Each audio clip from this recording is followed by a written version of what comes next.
comentário duplo, né? É uma honra muito grande para mim ter sido convidado, né, pela direção da casa para poder falar aqui para vocês algumas palavras, enfim, daquilo que minimamente eu consegui entender do estudo que propus trazer aqui. Mas esse convite em si já demonstra duas características da casa. Primeiro delas, acho que é a perseverança, até porque eu pude ver ali que vocês completaram 59 anos agora recentemente, não é isso? Não, isso é outra casa. É outra casa? Nós 13. 13 anos. Então isso mostra o quê? A perseverança, a persistência no trabalho, que a gente sabe que não é fácil, né? Não é fácil, é uma luta a cada dia. E em segundo lugar, a coragem. Coragem de, por exemplo, chamar uma pessoa como eu, que não tem um histórico na doutrina tão longo como a casa tem e outras que a gente conhece, para falar e ter essa casa cheia com tantas pessoas aqui dispostas a ouvir. Então isso é um ato de coragem, não é isso? Então são duas características que já de cara marcam a casa aqui. A proposta desse tema, na realidade, é um tema que nos faz, ou pelo menos eu tenho a intenção de nos levar a refletir qual a nossa responsabilidade sobre aquilo que a gente aprende, sobre aquilo que a gente escuta aqui na casa toda semana, né, com toda a reunião pública, com todo estudo que aconteça aqui, certo? E aí eu peguei em cima disso essa parte, esse capítulo do Evangelho segundo o Espiritismo, que fala que a todo aquele que muito foi dado, muito será pedido. Mas antes da gente entrar no conteúdo em si, eu queria só fazer um comentário que a gente sempre tem que observar que a interpretação de qualquer trecho do Evangelho, e aí eu não estou falando obrigatoriamente do Evangelho segundo o Espiritismo, mas eu falo do Evangelho em si, tem que ser interpretado no seu contexto geral e não numa leitura direta de um determinado versículo ou capítulo que seja. Então é importante que a gente se preocupe, toda vez que estamos fazendo uma leitura, um estudo do Evangelho, que a gente tente entender o contexto na qual aquela afirmativa se encaixa. E esse contexto tem a ver com o todo da informação que ele traz, tem a ver com a época em que isso foi dito, tem a ver com a vivência daquela ocasião e tudo mais. Então, o texto do capítulo começa com esse trecho de Lucas, porque, e eu vou tomar liberdade de ler alguns trechos para a gente depois discutir, né? Porque aquele servo que soube a vontade do seu Senhor e não se apercebeu e não obrou conforme a sua vontade, dar-se-lhe-ão muitos açoites. Mas aquele que não a soube e fez coisa digna de castigo, levará poucos açoites. Porque a todo aquele a que muito foi dado, muito será pedido. E ao que muito confiam ou confiaram, mais conta lhe tomarão. O que esse trecho nos faz refletir inicialmente, né?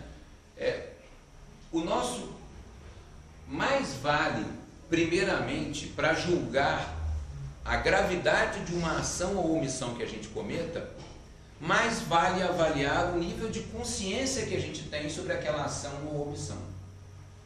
Então é isso que o trecho do Evangelho nos diz, quer dizer, eventualmente você comete uma falta mais grave do que o outro, mas o seu nível de consciência, o fato de você não ter feito aquilo com a consciência ou com a intenção da gravidade cometida, alivia a sua pena.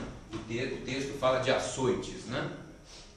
Então é importante a gente entender assim, a nossa consciência daquilo que estamos fazendo é que de certa forma determina a gravidade do que fazemos, tá certo? E aí, quando a gente fala de consciência, a gente pode falar também de conhecimento, né? Jesus, por exemplo, tinha um discurso muito forte com os fariseus, né? Eu trouxe duas frases, dois trechos que mostram um pouco disso, né? Em que Jesus fala: fazei o que eles dizem, mas não façais o que eles fazem. Os fariseus, doutores da lei, batem as portas do reino dos céus no rosto dos homens, mas eles próprios não entram sequer. Quer dizer, é importante a gente entender que o nosso discurso não define aquilo que de fato a gente faz. O que nos define, o que nos forma, o que nos conforma são as nossas ações. É aquilo que a gente de fato põe em prática, é que nos faz, é que nos caracteriza. E aí Jesus coloca dessa maneira que os fariseus muitas vezes dizem ou diziam aos homens que eles nunca entrariam do reino dos céus, mas na prática as ações deles próprios é que muitas vezes sequer nos permitiam entrar, né? Ou nos permitiriam entrar. E por que esse trecho foi trazido, né? Então, quando ele falava ao povo, ele era positivo, de certa forma, trazia a sua mensagem, mas ele era dócil, afável na forma de falar. Mas quando falava aos fariseus, Jesus muitas vezes era firme e até mesmo enérgico. Textos, né, como túmulos caiados, raça de víboras, hipócritas, são termos que Jesus usou para se dirigir aos fariseus. E aí, por que isso então seria dessa maneira, ou foi dessa maneira? O que estaria por trás desse posicionamento em relação aos fariseus? No fundo, Jesus tinha que chamar a atenção daqueles homens pelo seu orgulho, pela sua presunção, pela sua vaidade, tá certo? Eles, por se entenderem sabedores de todas as coisas, se viam acima de todos os demais e ditadores de regras e de imposições que muitas vezes eles próprios não cumpriam. Então, se a gente juntar essas duas questões, o trecho de abertura do capítulo e um pouco desse discurso de Jesus em relação aos fariseus, por exemplo, a gente pode depreender que esse trecho fala de quê na realidade? Ele nos traz uma mensagem da responsabilidade derivada do conhecimento. E por que Jesus cobrava ou falava tanto aos fariseus dessa forma? Porque eles eram os doutores da lei, os sabedores de toda a doutrina, a religião, enfim, os ensinamentos da ocasião. E como tal, eles tinham que, de fato, exercer o papel compatível com a sua responsabilidade. E se a gente fizer essa conexão, é exatamente o que está dito no trecho do Evangelho. Proporcional ao seu grau de conhecimento é que deriva a sua responsabilidade e que se define a gravidade da sua ação ou omissão. Então, o estudo, esse tema, fala um pouco disso, que a nossa responsabilidade deriva do conhecimento que adquirimos. E aí, a gente enquanto espírita, ou pelo menos propenso, disposto a se tornar um espírita de fato, né? Porque muitos de nós, eu falo por mim pelo menos, eu estou a caminho de me tornar um espírita, né? Espero em alguma outra encarnação conseguir ser de fato um espírita. Isso também tem que nos levar a uma reflexão. O que nós estamos aqui assimilando tem um pouco a ver com esse trecho também do Evangelho, onde diz que quem quer que conheça os preceitos do Cristo é seguramente culpado se não os praticar. Na medida em que eu ignoro um determinado preceito, eu não posso então ser culpado, usando o termo do Evangelho, por alguma ação ou omissão que confronte esse preceito, certo? E aí, o Evangelho também nos traz nesse mesmo trecho que aos espíritas, portanto, muito será pedido, porque muito receberam. E isso nos traz uma responsabilidade específica de tudo aquilo que a gente estuda, discute e debate na casa espírita. Certo? Obviamente que nós não estamos tratando de um tema que é de responsabilidade só do espírita, mas eu estou trazendo uma mensagem direcionada ao espírito porque estamos entre espíritas, certo?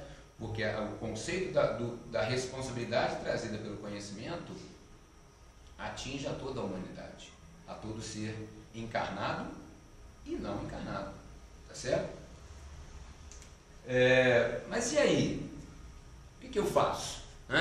Se eu sei que o meu conhecimento me traz responsabilidade e que o Espiritismo então me oferece muito desse conhecimento, muita luz sobre as nossas dúvidas, o que eu tenho que fazer? Qual é a nossa responsabilidade? Certo?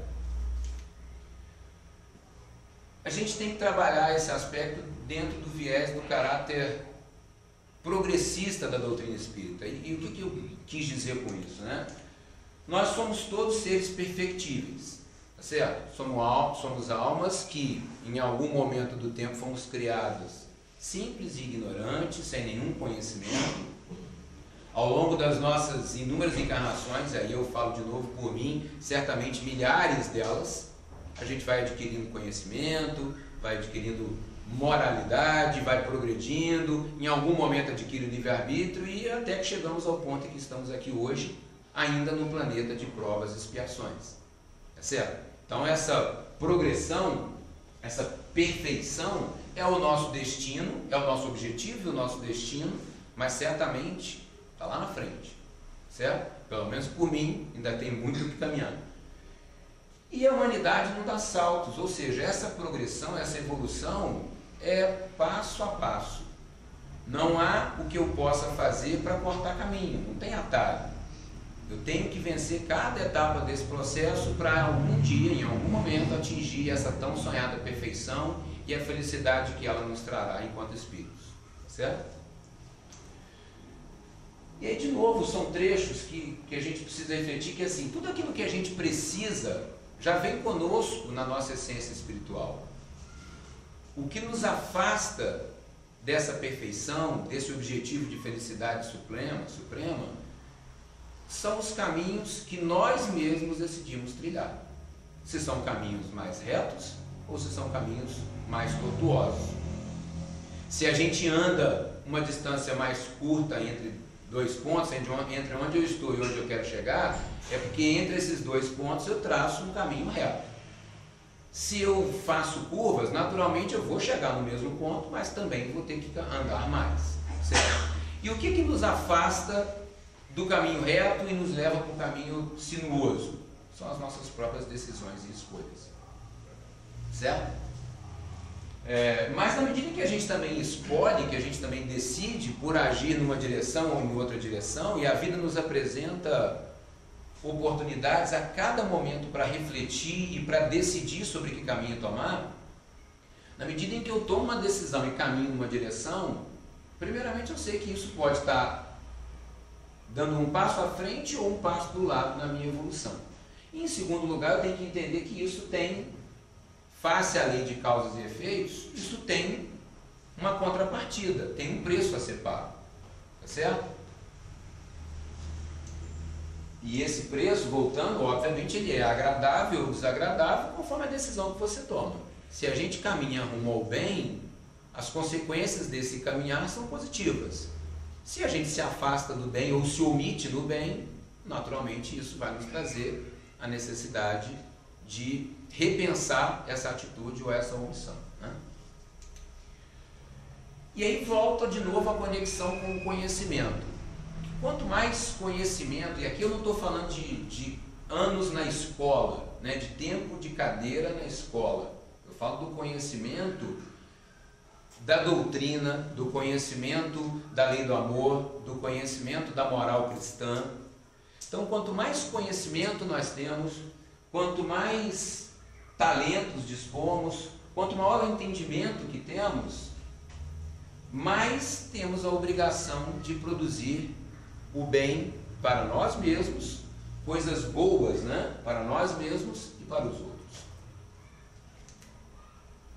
Agora, quando a gente age em contrário, a partir desses dons, desse conhecimento, dessa inteligência, né, agindo em benefício próprio, exclusivo benefício próprio, em detrimento, né, em prejuízo de alguém, em prejuízo dos outros, isso também nos traz um efeito reverso, um efeito contrário.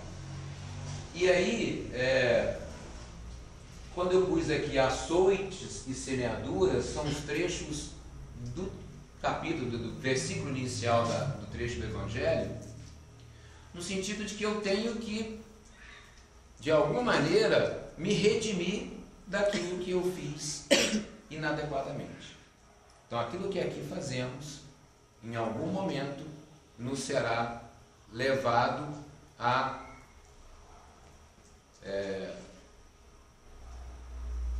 reparar o mal, o dano causado, certo? vou só passar. E aí, na Gênese tem uma colocação que fala muito claramente o seguinte, que a gente tem então na obrigação, na busca da perfeição, a obrigação de nos instruirmos, de aprimorarmos o nosso conhecimento da doutrina, das leis divinas, da lei do amor, como forma de evoluirmos. E essa instrução é o único meio, ou o melhor meio, para combater uma das maiores causas de nossas imperfeições, que é o instinto de conservação. E aí isso me chamou a atenção. O que tem a ver o instinto de conservação com as nossas imperfeições, né? E aí, enfim, o que seriam então os instintos de conservação que se manifestam ainda em nós, já na condição de humanos?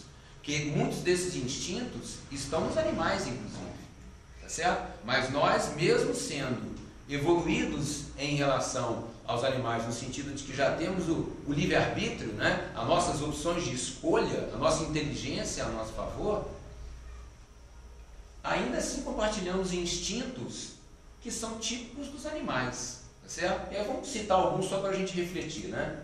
O instinto maternal, tenho certeza que as mães aqui presentes sabem muito bem o que isso significa, né? O que uma mãe não faz em favor da sua prole.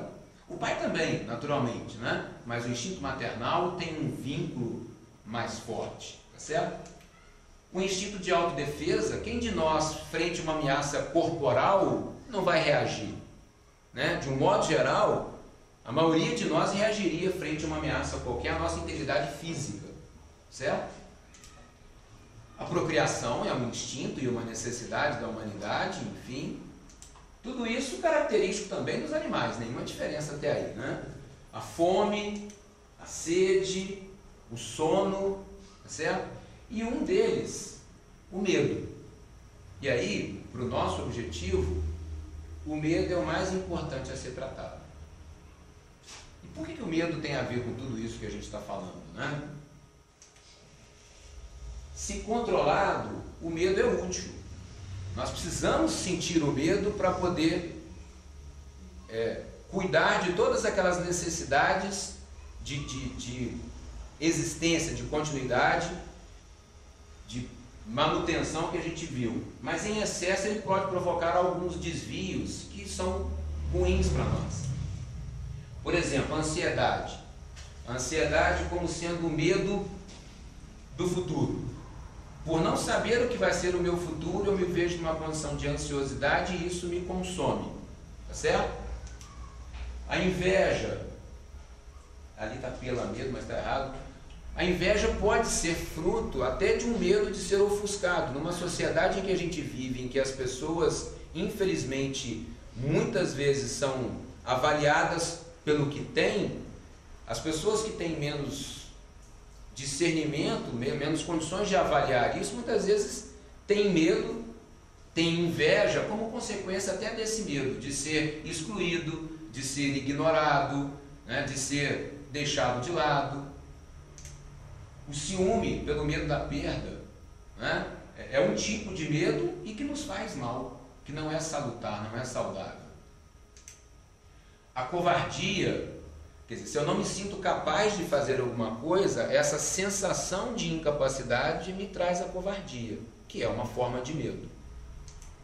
A cobiça e a ganância, pelo medo da rejeição e reprovação, que de certa forma está muito atrelado com a inveja. O egoísmo, pelo medo da necessidade, das privações, né? Quantas pessoas deixam de ajudar ao próximo com medo de que aquilo pode lhe fazer falta, não é isso? E aí, deixa eu passar isso aqui. Qual é o melhor remédio então para combatermos esses medos todos? Todos esses sentimentos que nos afastam da evolução, do progresso, que nos congelam. O medo às vezes nos congela, ele nos impede de agir, tá certo? E aí o que a gente faz então para romper esse medo, para partirmos para a ação, algo construtivo e positivo, né? A maior e melhor ferramenta que a gente tem para isso é a fé. como a mãe de todas as virtudes, a fé é a nossa maior aliada na transposição, na intenção de vencer os medos paralisantes, aqueles medos que nos congelam, certo? Agora, como a gente já viu, com base na doutrina, nós não estamos falando de qualquer fé, de uma fé cega, de uma fé, eu diria, dogmática, né? Daquilo que você acredita sem saber porquê. Kardec e os Espíritos nos ensinaram que a nossa fé tem que ser uma fé raciocinada, uma fé crítica, uma fé que analisa tudo aquilo que está sendo passado e que chega às suas conclusões e toma as suas decisões. Mas a fé é a nossa maior aliada para nos fazer vencer esse medo. Tá certo? E aí eu vou até voltar no slide anterior, porque é um trecho interessante que foi colocado na palestra por um outro debate, mas essa reflexão ela é interessante quando se lê e se analisa essa questão do medo. Por que muitas vezes no mundo os maus é que predominam? Na maioria das vezes, pela fraqueza dos bons. E essa fraqueza, em geral, deriva de uma timidez. A pessoa que quer fazer o bem, muitas vezes tem a timidez, tem o receio, que no fundo é um tipo de medo de praticar esse bem, de ser transparente, de ser incisivo, de ser, uma palavra contundente, firme na prática do bem. E essa ausência de firmeza, de clareza nessa prática do bem acaba fazendo com que muitas vezes o mal apareça mais do que o bem. Isso também é uma falha nossa, tá certo? E isso está no Livro dos Espíritos, questão 932, isso não é uma colocação minha, né? Quando os bons quiserem, eles dominarão. E o que nos distancia de querer, ou no caso de fazer? Muitas vezes o medo, essa paralisia. Agora, a paralisia pode não ser só pelo medo, certo?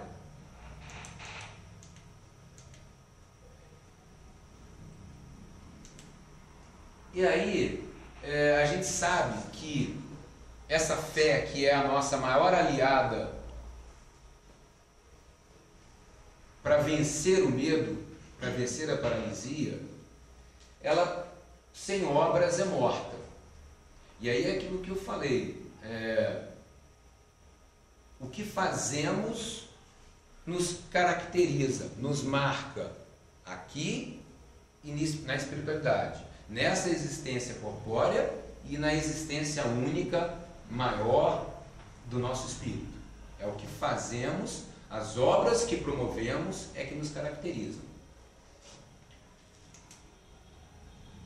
Também trechos do Evangelho: a cada um será dado conforme as suas obras, cada um será julgado conforme as suas obras, certo?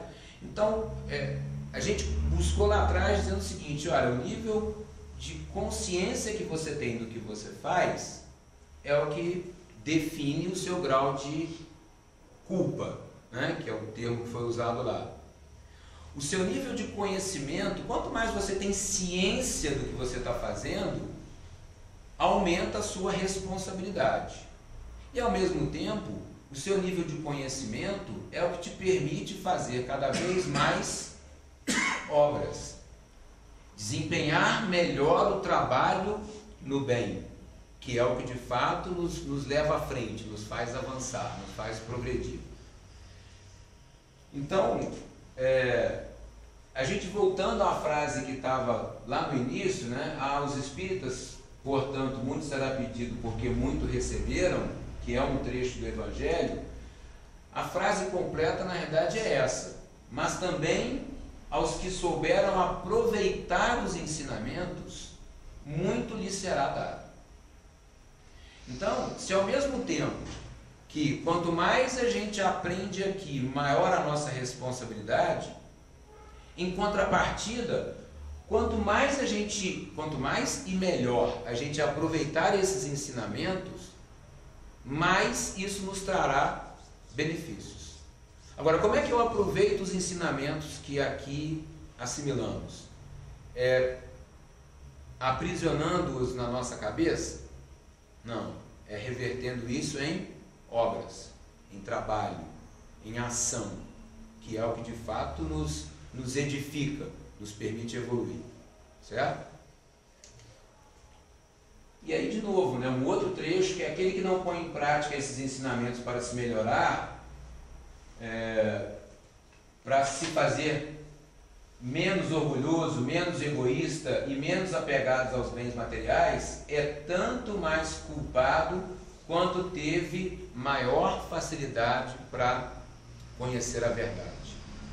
Então, de novo, vários trechos do Evangelho, do Livro dos Espíritos, trazem a mesma ideia exposta de formas diferentes.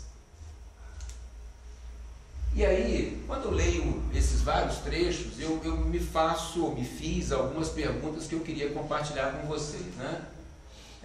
Por exemplo, nesse momento que a gente está vivendo, e o André, de alguma maneira, tangenciou esse tema quando fez a prece inicial, o que será daquele Todo-Poderoso que se locupleta, se aproveita, né, do outro para lhe subtrair, para roubar? O que será dessa pessoa? Né? O que será do fulano, qualquer que seja o fulano, que vive uma vida de fartura sem se incomodar com as carências, com as necessidades do irmão, do próximo? Correto? E o que será do Beltrano, que vive feliz da vida sem se importar com as dificuldades do irmão, com as agruras do irmão? Então são reflexões que a gente tem que fazer, tendo por base o entendimento inicial do capítulo.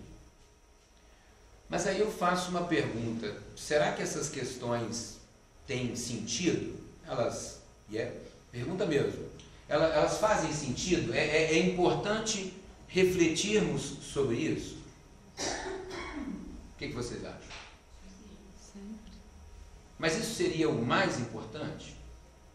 É isso que a doutrina nos fala? Porque se a gente reparar aqui, o que essas três perguntas têm em comum? Egoísmo. É isso aí. No fundo, o mais adequado não seria: o que será de mim? Porque o que interessa na minha evolução é o que eu faço ou deixo de fazer. É óbvio que eu preciso e devo ajudar o próximo, estar atento ao irmão, dar a mão quando ele precisa, mas eu não tenho que julgá-lo, eu tenho que julgar a mim. Tudo isso que a gente está falando tem que ser lido e refletido olhando para dentro. Senão, a maior parte do potencial de tudo isso foi embora, se perdeu. Correto? Então é importante olhar o outro e ajudar o outro e cuidar dessas questões no sentido de que você não deve ser esse. Eu não devo ser um que me aproveita do direito do outro, que vive uma vida de fartura e não me preocupo com os demais. Aí sim essas questões são realmente importantes. Mas a gente não está aqui aprendendo o quanto a gente aprende na casa espírita para ficar sendo juiz, julgando os outros. Muito pelo contrário. Certo? De novo, Evangelho segundo o Espiritismo. E aí tem a ver com o que eu acabei de falar, né? Vedes um argueiro no olho do próximo, mas não vedes a trave no vosso. Um argueiro é um pequeno cisco, né? Então eu estou olhando para o outro e eu estou criticando o cisco que está no olho dele. Mas no meu olho tem uma trave, tem uma árvore. E eu estou fingindo que não estou vendo, na prática não estou vendo mesmo, que é pior ainda, né? Não sei qual que é pior, né? Enfim, a gente fica na dúvida o que é pior, né? Se é não ver mesmo ou fingir que não vê, né? Então, o primeiro pensamento nosso, sincero, deveria ser esse, né? Com base nos conselhos dados pelos Espíritos, alguma coisa que me diga a respeito. O que eu tenho que mudar em mim? Por onde eu começo a minha tão necessária reforma íntima? Já que eu estou adquirindo conhecimento suficiente para me mostrar que eu preciso melhorar e eu preciso botar em prática aquilo que eu estou aprendendo e conhecendo, e essa prática começa comigo. Então eu preciso saber o que isso me diz respeito, né? O que eu tenho que fazer com tudo isso que eu estou ouvindo, antes de me preocupar que o outro tem que fazer. Eu muitas vezes eu estou sentado na plateia ouvindo palestras e eu me vejo com um pensamento assim: puxa, esse cara está falando para fulano, quando na realidade, será que ele não está falando para mim? Aí depois eu me caio na real, porque eu acho que vale mais para mim do que para o outro, né? E o que interessa é o que vale para mim. O que eu vou fazer disso? E aí Kardec cita inclusive o papel dos médiums, que recebem as suas comunicações e etc.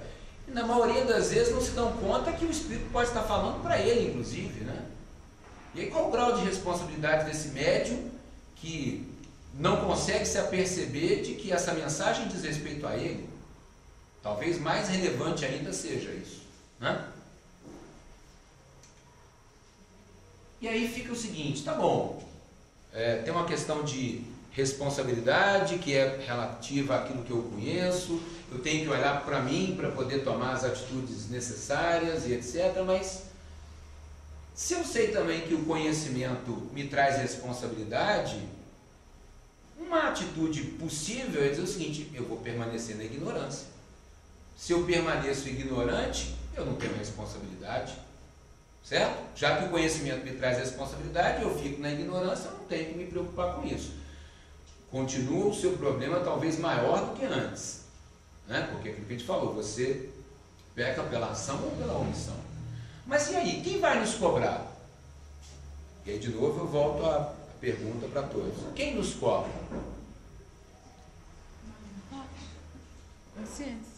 A nossa consciência. Não precisa de ninguém para me cobrar. A minha consciência lá no fundo vai me tirar o sono, vai me fazer ficar pensando, vai desviar as minhas ideias, vai me fazer ficar rodando em círculos, até que eu entenda o que eu estou fazendo de errado ou deixando de fazer, né? Então é isso. Onde está escrita a lei de Deus? Na nossa consciência, né? É ela que é o nosso único julgador de fato, certo? Deus nos ampara, nos ajuda, a espiritualidade amiga está do nosso lado, o nosso protetor está do nosso lado, nos orientando, nos guiando e etc. Mas cabe a nós estarmos sempre em autorreflexão.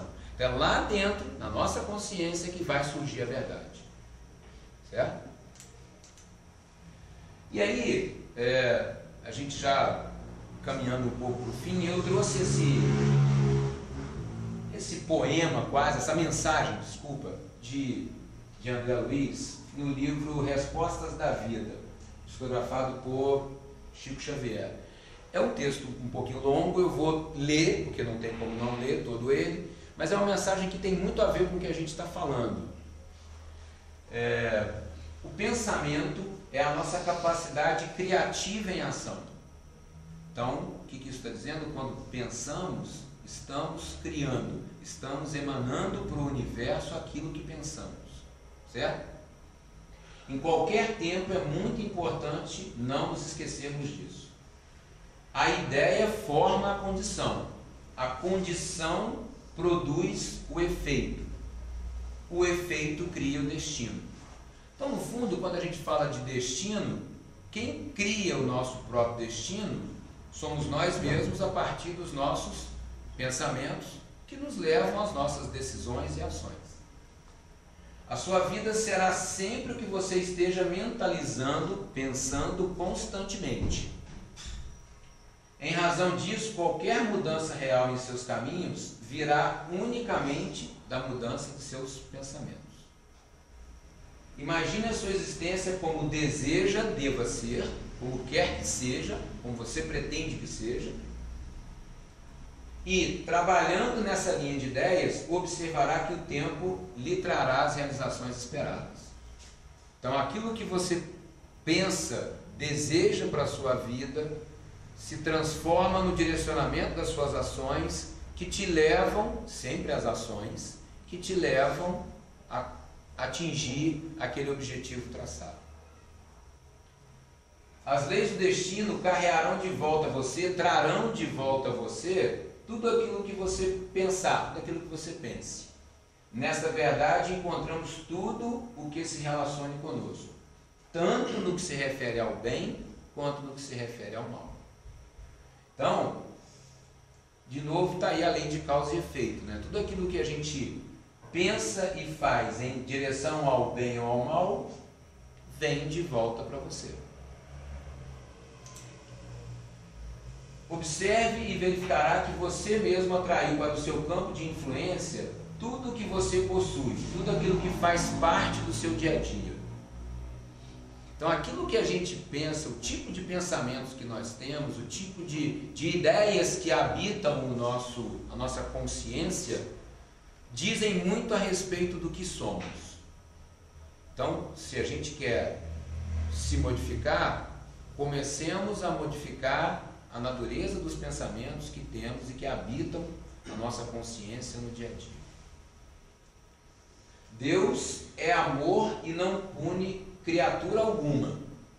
Aquilo que a gente falou, que o juiz, a punição, está na nossa consciência. Certo? A própria criatura é que se culpa e se corrige ante os falsos conceitos que alimente com relação a Deus. Em nosso íntimo, a liberdade de escolher é absoluta, ou seja, internamente, quando estamos com os nossos pensamentos, a gente pode escolher qualquer coisa, inclusive o que pensar e não pensar. Então, no âmbito dos pensamentos, a gente tem liberdade absoluta. Por que às vezes no âmbito das ações a gente não pode dizer que tem liberdade absoluta? Porque, no mínimo, se a nossa moral não nos impede de agir numa certa direção, a lei humana muitas vezes impede, a lei dos homens impede. Mas na nossa consciência a gente está livre para pensar o que quiser, certo? E essa liberdade tem o seu preço, né? Naturalmente. Depois da criação mental que nos pertence, só a nós pertence, né? É que nos reconhecemos naturalmente sujeitos a ela. Nós nos sujeitamos àquilo que nós criamos no nosso campo mental. O bem eterno é a lei suprema, ou seja, a lei divina estabelece o bem e o amor na linha da perfeição como destino de todos nós. Correto? Mantenha-se no bem a tudo e a todos, e a vida se converterá em fonte de bênçãos a você.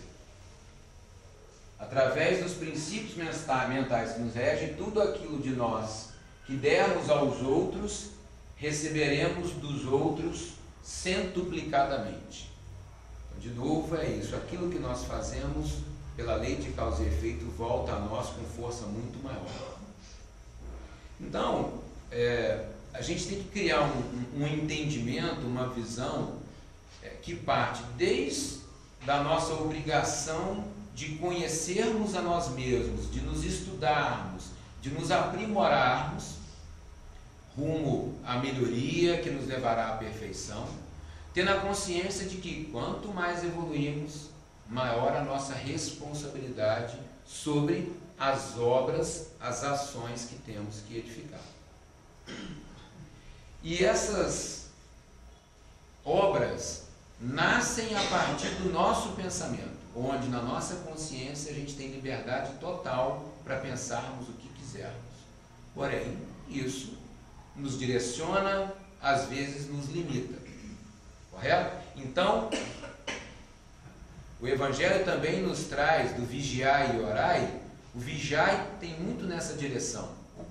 Temos que nos ater àquilo que habita o nosso pensamento, a nossa consciência, porque isso vai dizer o que seremos no longo prazo. E conhecermos a nós mesmos permite cada vez mais criarmos senso crítico, juízo de valor sobre os pensamentos que habitam a nossa consciência e poder cada vez mais trabalhar para minimizar os pensamentos ruins e para aumentar os pensamentos bons. Certo? E aí, para a gente entender, né, a interpretação desse capítulo, elas nos dizem, como eu acabei de falar, que a gente tem que estudar, que aprender o tempo todo, mas que acima de tudo nós temos que refletir intimamente e pôr em prática aquilo que a gente aprendeu e estudou e aprendeu. Isso é o que mais importa, é a prática no bem a partir do conhecimento que adquirimos. E aí, o Espiritismo é o nosso consolador, ele não é o cobrador. Estamos aqui na casa, assim como em qualquer casa, a casa não nos cobra as nossas ações. A doutrina não nos cobra. A doutrina não nos condena. Como a gente viu, quem nos cobra e nos condena é a nossa própria consciência. Então a mensagem espírita, a mensagem cristã, não é uma mensagem de culpa, de remorso, né? É uma mensagem de alegria, de esperança, de consolo, que nos convida ao trabalho. E é isso que a gente tem que pensar a cada tema, a cada debate, a cada discussão, seja aqui sentado, seja na nossa vida, extrair das mensagens que assimilamos coisas alegres, esperançosas, de consolo e que nos levem ao trabalho no bem. E aí, tem uma mensagem de Mário Quintana que me chama muita atenção, que fala um pouco disso, né? Naturalmente eu vou ler porque quem está lá atrás naturalmente não consegue visualizar. Esta vida é uma estranha hospedaria, de onde se parte quase sempre às tontas, ou seja, de maneira inesperada, atabalhoada, né? Pois nunca as nossas malas estão prontas. Por que a gente parte sem que as malas estejam prontas? É porque a gente não se prepara para esse momento. Não é? Quando a gente vai viajar, a gente antes arruma as malas, prepara tudo, vê o roteiro, faz tudo que tem que preparar, né? Mas quem se prepara para esse momento em que a gente parte da vida? E se preparar é planejar, é avaliar diariamente, diuturnamente as ações que praticamos para dizer o seguinte: estamos caminhando rumo a um partir adequado, feliz, do bem, né? Então, pois nunca as nossas malas estão prontas e a nossa conta nunca está em dia, ou seja, nosso saldo é sempre devedor, né? Feliz será aquele, eu certamente tenho uma conta bem pesada para pagar, mas feliz será aquele que dessa puder partir com a mala prontinha e com a conta paga, né? Imagina que beleza? Olha, dificílimo, hein? Difícil. Estou falando da minha parte, né? Não sei o resto. Falando da minha parte, difícil. Então é uma mensagem de Mário Quintana que fala muito disso que a gente falou. A gente tem que viver a vida mantendo a nossa conta em dia, e aí a conta é esse saldo positivo e negativo do bem e do mal, das obras que edificamos e etc. E preparando as malas, porque a maior certeza que temos quando encarnamos é o quê? Que um dia vamos desencarnar. Se esse dia é amanhã ou daqui a 50 anos, eu não sei. O que eu vou fazer nesse intervalo, também não sei. Eu até pretendo algumas coisas, mas não sei se eu vou conseguir. Mas que eu vou desencarnar, que todos nós aqui iremos desencarnar, ninguém tem dúvida. Então a gente tem que se preparar para partir com as contas pagas e chegar nesse momento com a mala pronta. E aí, só para a gente de fato encerrar, o som está conectado? Eu trouxe essa prece de Chico Xavier porque eu não posso nem dizer que ela está 100% conectada com tudo que a gente falou, mas é uma prece muito bonita, que nos faz refletir muito sobre tudo isso que a gente falou. Eu queria só, muitos talvez já tenham visto, já conheçam, mas, enfim, não queria deixar de apresentar.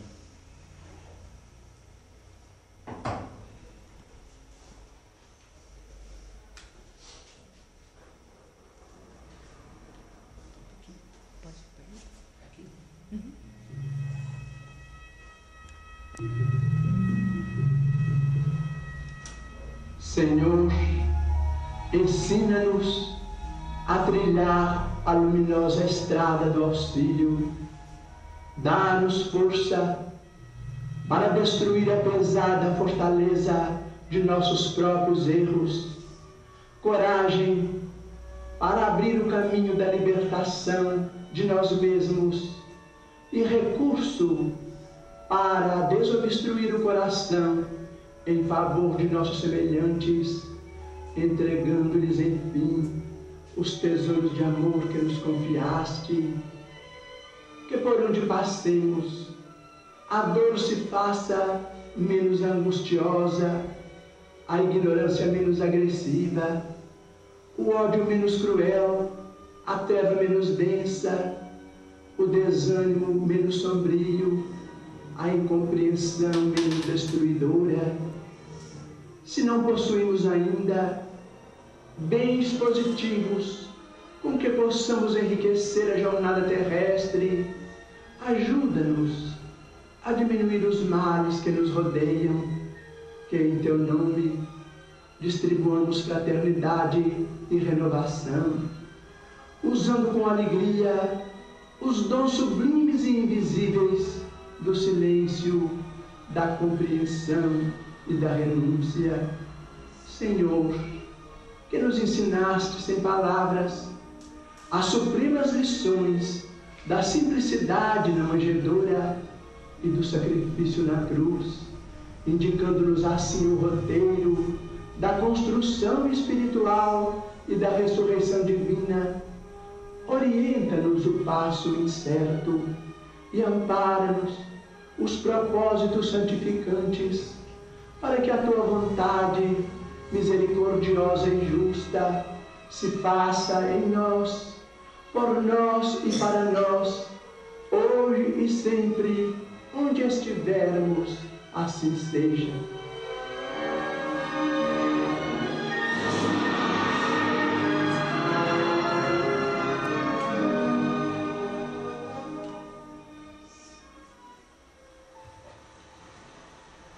São só os crentes. Bom, é isso que eu tinha para falar. Espero que a gente minimamente tenha conseguido trazer uma mensagem e agradecer mais uma vez o convite da casa para aqui.